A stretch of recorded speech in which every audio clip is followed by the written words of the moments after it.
If no question, let me elaborate today's talk some points that are important.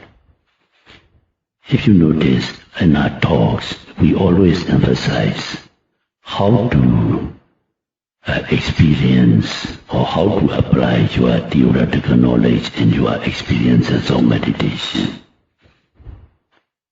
and the importance of this so-called being to be fully understood as Nama and Rupa and five aggregates and the spiritual strive for deliverance. We emphasize because with interview of our meditators, most meditators are confused in their practice how to observe the object. I've been confused between the two types of meditation, and that we are explaining every now and then, and almost always targeting these to solve the problem or this confusion between samatha or tranquility meditation and vipassana or insight meditation. So in insight meditation, we emphasize to develop wisdom. In samatha or tranquility meditation, the main emphasis is to develop concentration. So this must be clearly understood from the very beginning. So not that we don't need concentration, we need concentration, but we don't need concentration strong enough to condense the mind into one-pointedness, which we call appana samadhi or jhana. Appana samadhi is translated in English as one-pointedness. The mind becomes one-pointed. And another word, as you all know, concentrate means any immersion, if it is concentrated, it is gradually the thicker the fluid becomes, it is immovable. So when the mind becomes concentrated, the mind cannot move. And vipassana, as I said, our emphasis is to develop wisdom. So mindful, we emphasize mindfulness. Sati is translated as mindfulness. Mindfulness means mind must be fully aware of the object. Fully aware means to understand all the things that has to be understood in your object. So that is the main important thing. Most people are just sitting with the mind when you ask, so what happened at the time? This mind is void. Void means they don't know anything, just sitting there like statues. So that is either sloth and torpor or one-pointed concentration, so not gaining any wisdom. So vipassana, we here to weep, the word, Pali word vipassana. Vipassana means watching or contemplating or pondering or observing or being aware or knowing the object. That is vipassana. We means, the right translation is in many ways or special ways or strange ways, meaning full understanding. In other words, Buddha sometimes described as sambhajanya. Sambhajanya means clear comprehension of the object and all possible knowledge or all possible insight one can gain, that one must be able to observe the object. Here, to worthy of notice, Pali word jnana, in English, wisdom or knowledge. You can see there are three types of knowledge in the world. One is Sutta-maya jnana. Sutta means directly is hearing, because in the olden days there is no printing sciences yet developed at that time. Most knowledge are learned by hearing of the talks and committing to memory. So actually the Sudamya Jnana means, and with our now recent days we call it general knowledge, the knowledge we gain by either reading or reading books or listening to talks, live talks, or nowadays tapes and discs, CDs and MP3 and all that. So many second-hand knowledge or hearsay, you learn what other people, not like now, what you all are gaining from my talk is this Sudamya Jnana, by listening to talk. So that is the first type of knowledge. Then the second type of knowledge is Chintamaya Jnana and Palivat. Palivat Chintamaya means like philosophers, by thinking, expounding theories and this and that, then they gain knowledge. Like the scientist Newton, while he is walking nearby an apple tree, the apple falls from the tree towards the earth.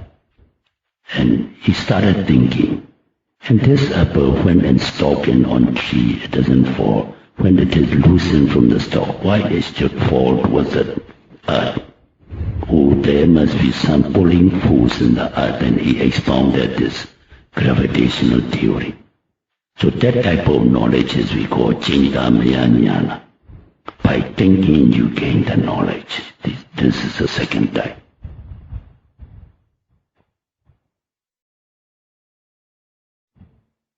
And the third type of jnana or knowledge is Bhavanamaya Jnana. And this is the most important part. Bhavana means this vipassana bhavana. By your own intuitive personal knowledge, you gain by developing or by practicing meditation. Yes, this we call Bhavanamaya Jnana. This is true insight. So never forget, when you meditate, you must develop this Bhavanamaya Jnana. Either if you experience or you realize by itself, or you must be verifiable. Your theoretical knowledge which you gain by listening to Dhamma talks, you should verify in your meditational experience. That will be the Bhavanamaya Jnana. So that is what is meant by vipassana means. Insight. Meditation is to experience, to realize the experiential knowledge by developing, and that knowledge we call Bhavanamaya Jnana.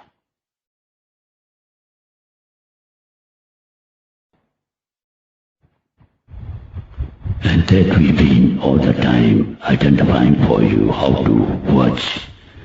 If it does not come by itself, this realization, you have to purposely apply your theoretical knowledge and observe in practical meditation. Like so-called a person or a being. And spiritual practice, and the ultimate, we must stay on the ultimate reality. Ultimate reality is just nama and rupa, mind and matter. So in your meditation, you must be able to identify or verify your theoretical knowledge of mind and matter. Nama and rupa, so-called being, is just psychophysical complex. Physical complex is we call rupa, and psychic part is nama, mind and that matter and simple words. And this matter or rupa, material phenomena, and Abhidhamma Buddha has elaborated into 28 types of matter. Never mind. What we need to know to recognize rupa or matter in our meditation practices by the characteristics of four gross elements that constitute this physical body or rupa.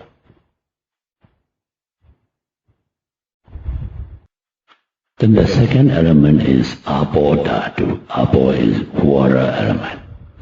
Like we have tears, saliva, sweat, and when we go to toilet, urine. All these are water element. Water element is a characteristic of trickling and cohesive property. So by this you can experience the water element. Then the third is tejo dhatu or heat element. Anybody, we can feel yourself, whether we feel hot or warm or cool. These are three stages of the same phenomena, what we call heat element, tejo dhatu. And the fourth one is vayo dhatu or wind element, when you are noting rising, falling. Rising, falling means the movement of the abdomen, or in walking meditation when you are noting the steps. Taking the step, either left step, right step, or lifting, putting down, lifting, moving. But this is the element of motion. Element of motion is the characteristic of vayo dhatu, or wind element. So you must be able to identify these four elements so that you can discard this erroneous view of Sakadati. It is given as life and death emergency that we must be able to discard this Sakadati. By Buddha giving example, a person pierced with spear in the heart and the chest, or hair burning. So it is a critical condition of life and death. So also, the first thing we must eliminate in meditation is this erroneous view of Sakadati by analyzing ourselves into these four great elements.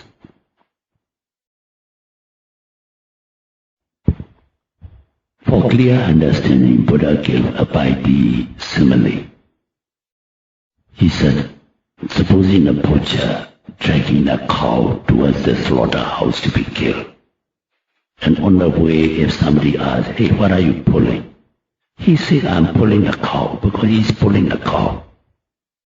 And he pulled the cow to the slaughterhouse, he killed, and he decided into various bundles of meat or bones or viscera and other organs. Then he make into packings and come back to the bazaar, put on the table to sell. And at that time, if someone go and ask, hey, what are you selling? He won't say, I'm selling a cow. He say, I'm selling meat or bones or internal organs. Because he has lost the concept of the cow.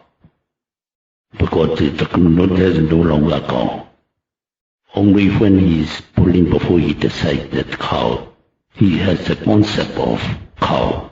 So that's why if you ask before his slaughter, he says, I'm pulling a cow. If you ask, what are you pulling? I'm pulling a cow. And after the second, if you go and ask, what are you selling? He won't say, I'm selling a cow. He says, I'm selling meat or bones, like that. So that's the benefit of our meditators, to be able to analyze or verify these four elements in our body. Because they are compounded together, we take it as this body as some solid person, atta or ego, and we become egoistic and selfish, and that creates a problem in life. So this is the most important step in our meditation, to dispel this Sakadati, and by being able to identify Rupa side out of Nama and Rupa, mind and the metta, material phenomena can be identified by this. And mind you, just now I've said the knowledge, not just theoretical knowledge, you must be able to identify yourself and realize, convincingly realize these four elements in actual practice. Then the second part of so-called being, as I just now said, psychophysical complex or mind and metta. So mind, let us study about the mind, the second part. So the first part, physical or Buddhist bodily phenomena, can be identified, verified, or recognized by these four characteristics of four gross elements. So also this mental part or the psychic part or the mind can be identified in 4 categories. Buddha has actually, and Abhidhamma Buddha classified this mind into 89 or 121 and many categories because his great wisdom is great wisdom. Never mind, for our meditation purpose, if we can identify this mind and the mental factor, Citta and Cetasika, that constitute ultimate reality, mind and the mental factor. 4. Mind is 1, mental factor 3. That is, 1 is Vedana. Pariva Vedana means feeling or sensations that in our meditation we experience while sitting down.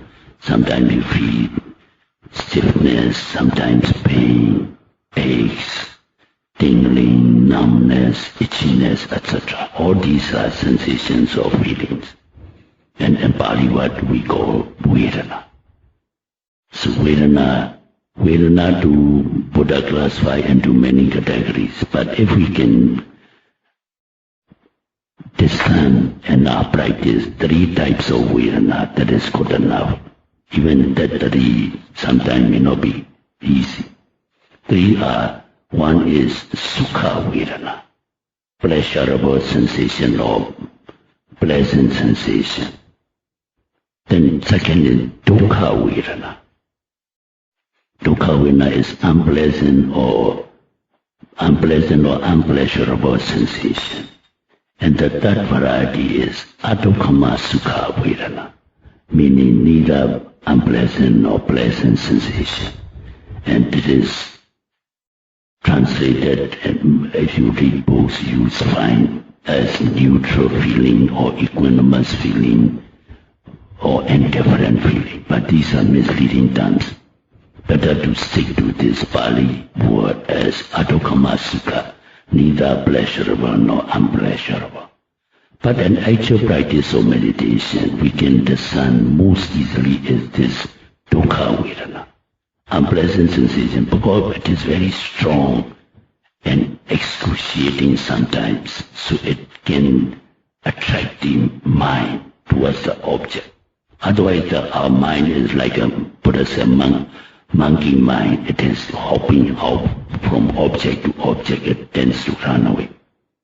But when we feel these unpleasant sensations, the mind cannot run. So the most easy to identify is this unpleasant sensation or dukkha vedana.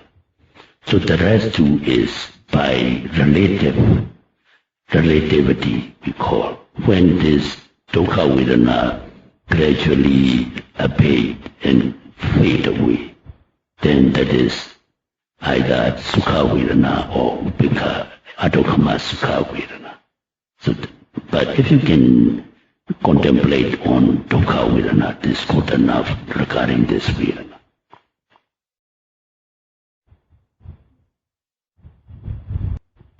Then the second category is sanya.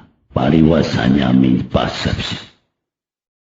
Like as we are conditioned, we see things in the conventional world with conventional words like man, woman, cat, dog, a table, chair, or whatever with names we call. These are sanya.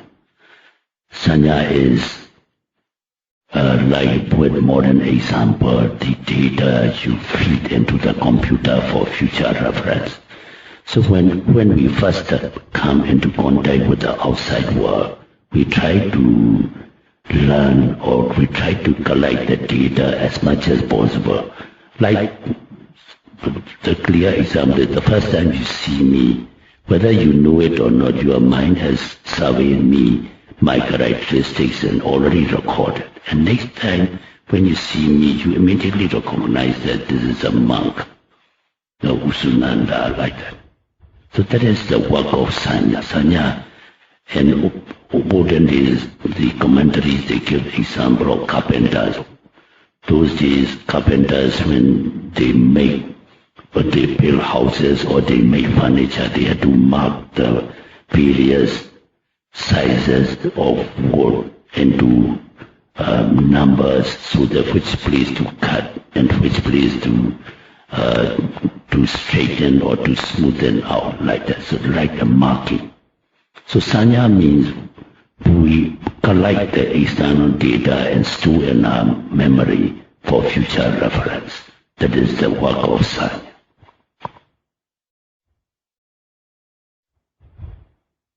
Is sankhara. Sankhara, if you know as volition or intention, which causes all our actions, intentional actions or volitional actions. That is sankhara.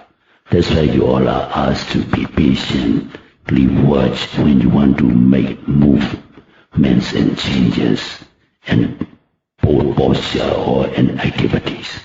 Like when you want to get up from sitting to a standing position, calmly watch your mind. The desire to get up will arise and must make a mental note of that.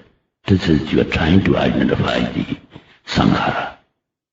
Desire, Buddha said, the mind proceeds in every phenomena. The intention, like the body itself cannot move like these tables. Because they don't have the mind, they cannot move unless you go and push or pull. So our body is, without the mind, it is like a statue or lifeless. Because of the mind wants to get up, then your body gets up. Because the mind wants to walk, the body walks. Because the mind wants to go to the toilet, the body goes to the toilet.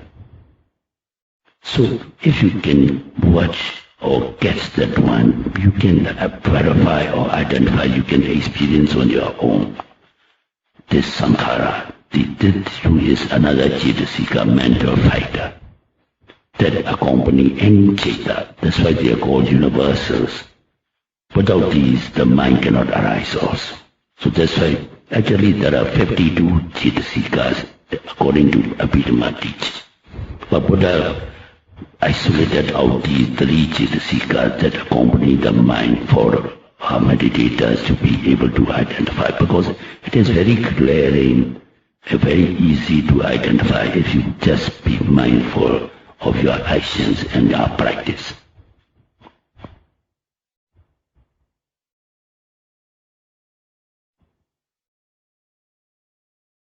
So the fourth or the last one is vijnana. Vijnana means consciousness.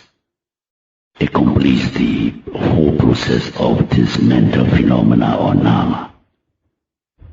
For easy understanding, the commentary explains like a cabinet in a government. The individual cabinet ministers like health minister, education minister, finance minister, they work, they function in their own ministry. But finally they had to put up either to the prime minister or in presidential countries to the president, who finalize the overall administration, and the job of the government is completed. So Vedana, Sanya, Sankhara, these mental fighters, they function in their own capacity, finally to be appreciated or to be finalized by this vijnana or consciousness that we call consciousness or knowing. So that's how the 4 mental components can be identified. So these 4 are called, briefly they are termed as nama, and 4 gross elements constitute rupa. So briefly speaking, just mind and the metta or nama and rupa. For scholars who want to elaborate, these mental categories can be identified into 4 categories. 1 Ceta and 3 Cetasika, 1 mind and 3 mental fighters, and 1 Rupa. Rupa is Rupa Khanda, this physical body. Vedana Khanda, feeling or sensations. Then Sanya Khanda, perception. Sankhara Khanda, volition. And Vijnana Khanda, consciousness. That become 5 aggregates. So what is in reality an ultimate truth? It is 5 aggregates, Opanchuparanaka, and that we grasp or we cling to as I or mine. If somebody asks you, who are you? Oh, I am here. You point to the body. So we grasp this body as I or mine. Oh, my memory is very good. And you are grasping perception as you or I or mine. So actually what an ultimate reality is these 5 aggregates, and we identify these 5 aggregates as somebody that is permanently existing all the time as I, and then that inflate our ego and create problem and life and we suffer. So just like that example of a butcher. After butchering, he lost the concept of the cattle as a whole. So we must be able to identify or verify these rupa and nama in our meditation so that we can eradicate this erroneous view of Sakkaya. Idame Bonya Nibbanasa Pachayo Hodu Idame Bonya Yatinam Hodu Sukita Hondu Nyatayo Imano Bonya Bhaga Sabha Satana Dema Sadhu. May you all be happy. May you all be healthy. May you all be free from suffering. May you all attain eternal peace or nirvana in the shortest possible time.